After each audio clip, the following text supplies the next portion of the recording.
বাসাতে হোটেলের স্টাইলে চিকেন রান্না করলাম। চিকেনটা আপনারা যে কোনো কিছুর সাথেই খেতে পারবেন, নান, রুটি, পরোটা। কিভাবে রান্না করেছি সেটা দেখতে হলে আমার ফুল ভিডিওটা দেখতে হবে। হ্যালো গাইজ, আসসালামু আলাইকুম, welcome to my new video. প্রথমে চুলাতে একটা প্যান নিয়ে সেখানে পরিমাণ মতো তেল দিয়ে দিচ্ছি।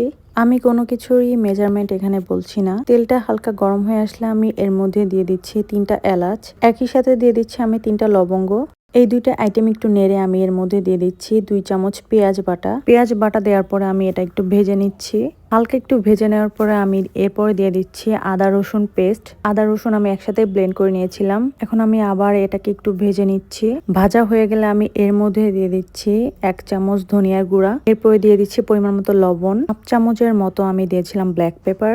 একটু নেড়ে আবার দিয়ে দিচ্ছি জিরার গুঁড়া, একটুখানি সিনামন পাউডার। সবগুলো আইটেম দিয়ে আমি খুব ভালো করে নেড়ে চেড়ে কিছুক্ষণ বলক ওঠা পর্যন্ত ওয়েট করব। বলক উঠতে শুরু করলে আমি এর মধ্যে দিয়ে দিব আগে থেকে ফেটিয়ে রাখা টক দই। আপনারা চেষ্টা করবেন অবশ্যই টক দইটা ফেটিয়ে দেওয়ার জন্য, এতে করে টক দইয়ের যে সানা ভাবটা এটা চলে যায়। এই সবগুলো আইটেমকে আমি খুব ভালো করে নেড়ে চেড়ে কষিয়ে নিব। অলরেডি এটার স্মেলও খুব ভালো চলে আসছে। এখন আমি এর মধ্যে চিকেনগুলো দিয়ে দিব। চিকেনগুলো আমি খুব ভালো করে ধুয়ে নিয়েছি, পানি ঝরানোর কোনো দরকার নেই। চিকেন দেওয়ার পরে আমি এখন খুব ভালো করে এটাকে মিক্সড করে নিচ্ছি মশলার সাথে। আমি এটাকে চুলায় রান্না করব অলমোস্ট 10 মিনিটের মতো। এখন আমি এর মধ্যে ঢাকনা দিয়ে ছেড়ে দিব 10 মিনিটের জন্য।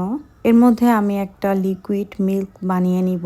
এটা হচ্ছে মেন ইনগ্রিডিয়েন্টস। এর জন্য একটা ব্লেন্ডারে আমি 1 কাপ পরিমাণ দুধ নিয়ে নিলাম। হাত দিয়ে আমি ছিঁড়ে ছিঁড়ে 2টা পাউরুটি এর মধ্যে দিয়ে দিলাম। এখন এটাকে আমি ব্লেন্ড করে নিব। এই তো ব্যাস রেডি। এক করছে চুলাতে, ঢাকনা উঠিয়ে দেখি চিকেনগুলো অলমোস্ট সেদ্ধ হয়ে গেছে। ধোয়ার পর যেহেতু আমি চিকেন থেকে পানি ঝরাই নেই, চিকেনের মধ্যে থেকে অনেকখানি পানি এখানে বের হয়েছে। পানি দিয়ে অলমোস্ট চিকেনটা সেদ্ধ হয়ে গেছে। তারপরেও আমি ঢাকনা দিয়ে আবার ঢেকে দিচ্ছি 5 মিনিটের জন্য। ঢাকনা উঠিয়ে এখন আরেকটু নেড়ে চেড়ে যেই মিল্কটা ব্লেন্ড করেছি সেই মিল্কটাই পুরোটাই এখানে দিয়ে দিচ্ছি। খুব ভালো করে এখন নেড়ে চেড়ে দিব।